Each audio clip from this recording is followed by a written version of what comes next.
Naimbag nga aldaw kada kayo amin. Magandang araw po sa inyong lahat. Welcome to this tutorial. Today, we are going to learn theorem on secant segments and its external segments. At the end of this video, you'll see how to apply this powerful concept to solve problems with ease. So, let's get started and uncover the magic behind the secant segments.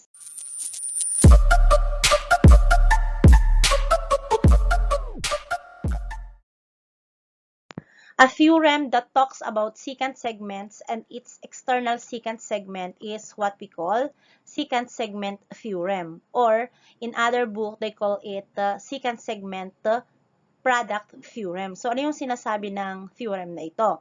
If two secant segments are drawn to a circle from an exterior point, then the product of the lengths of one secant segment and its external secant segment is equal to the product of the lengths of the other secant segment and its external secant segment. So, ano yung sinasabi ng theorem na yan? So, let us illustrate. If we have a point outside a circle and two secant segments are drawn to a circle from that exterior point, then ang sinasabi ng theorem is the product of the lengths of one secant segment and its external secant segment is equal to the product of the lengths of the other secant segment and its external secant segment. So, nasan ba dito yung isang secant segment? So, ito, we have secant segment AC. So, yung BC, line segment BC, ang tawag po natin doon ay yung kanyang external secant segment. Ganun din, we have here secant segment BC, and then, yung line segment EC, ang tawag po natin doon ay external secant segment.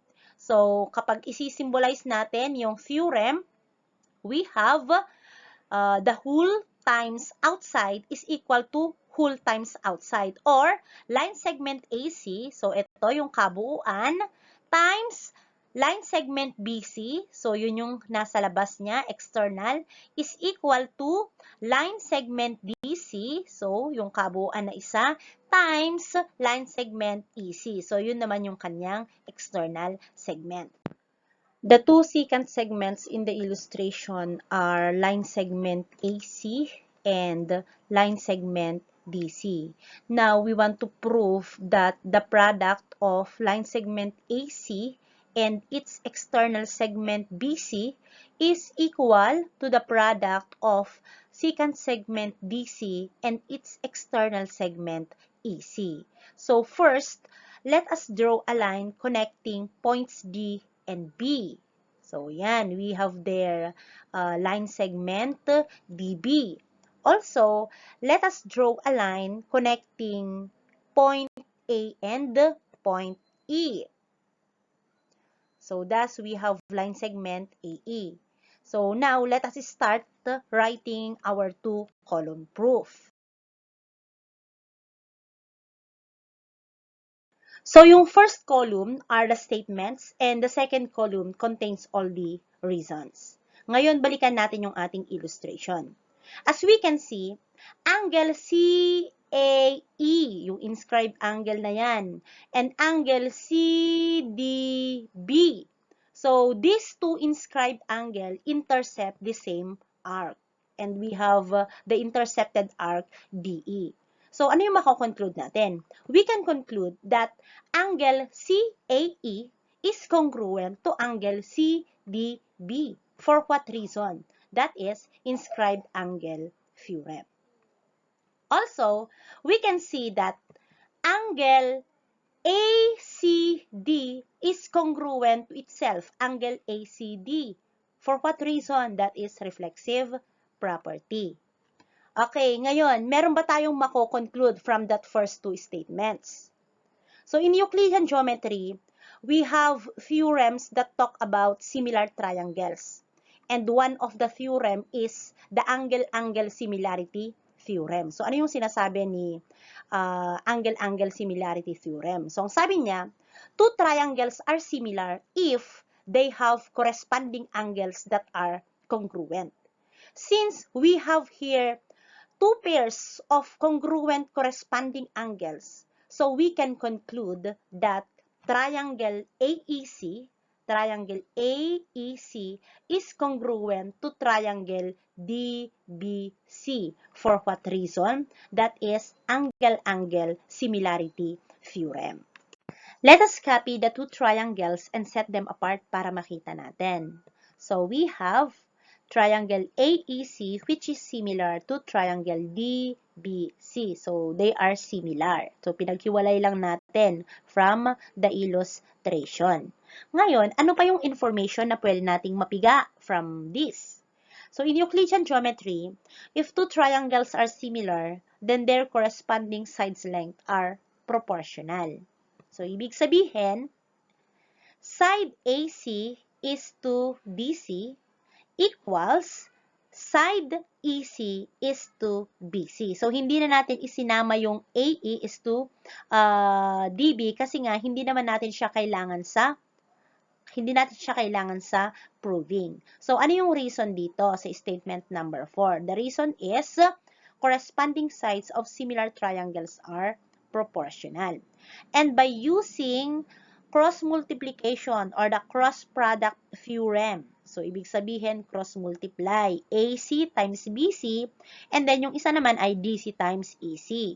So kapag ginamit natin yung cross product theorem, we have AC times BC equals DC times EC. So, na-prove na natin yung theorem at yung ating last reason is by using the cross product property. So, that's the proof of the secant segment theorem. Okay, let's try to apply the theorem through this example. If the measure of line segment AC equals 10 centimeters, so ito yung kabuuan, yung isang segment 10 centimeters, and the measure of line segment BC, so yung isang segment naman is 8 centimeters. And the measure of line segment EC, so that is one of the external segment and its measure is 5 centimeters. The question is, what is the measure of line segment BC? So, if we are going to use the theorem, ang sinasabi niya is AC, so yun yung kabuuan, times the external segment, BC, is equal to yung isang secant segment, DC, times its external secant segment, which is AC. So, ano ba yung measure ni AC? That is 10. Si BC naman, yun yung ating hinahanap. Kaya, mananatili siyang unknown. Si DC, so that is 8. And yung EC natin ay 5. So, 10 times BC, of course, that is 10 BC. Ito naman, si 8 times 5, that is 40. So, ano yung gagawin natin para makuha natin yung measure ni BC? So, we are going to divide both sides by 10. So, ito, makakancel yung ating 10. 10 times line segment BC all over 10. So, that is line segment BC. 40 divided by 10, that is 4. So, yung measure ng ating line segment BC is equal to 4. Okay, let's have the second example. Find the value of x and the length of each secant segment. So, itong chord na ito, ang kanyang measure ay si x. And then, yung ating external segment, ang kanyang measure ay 8. So, yung unang external segment natin. Ito naman, from this point of the circle to this point, so chord yan, ang kanyang measure ay 9. And then, yung kanyang external secant segment ay 7. So, ibig sabihin, itong kabuuan na ito na secant segment, DE, 9 plus 7, the answer is 16. So, nakuha na natin yung isang measure ng isang secant segment natin. So, ngayon, hanapin natin yung value ni x. So, sabi dito sa theorem, whole times outside is equal to whole times outside. So, yun yung sinasabi ng theorem na yan. So, whole, nasaan ba yung kabuuan dito?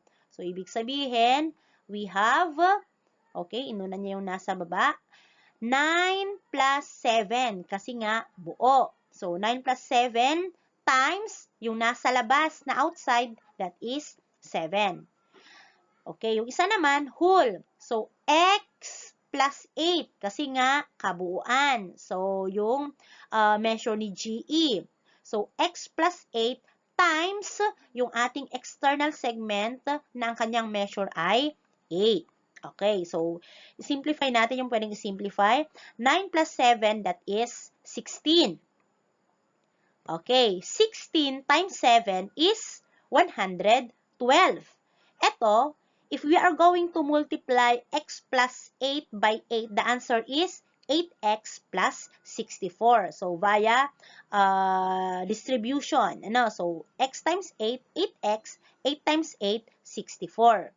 So, papaano natin kukunin yung value ni x? So, we are going to transpose 64 to the other side of the equation. So, yung transpose ay shortcut lamang po. Ano? So, kapag gagamit po tayo ng property, let us use addition property of equality by adding negative 64 both sides. So, yung shortcut natin, kapag itatranspose natin si 64 ay siya ay magiging negative.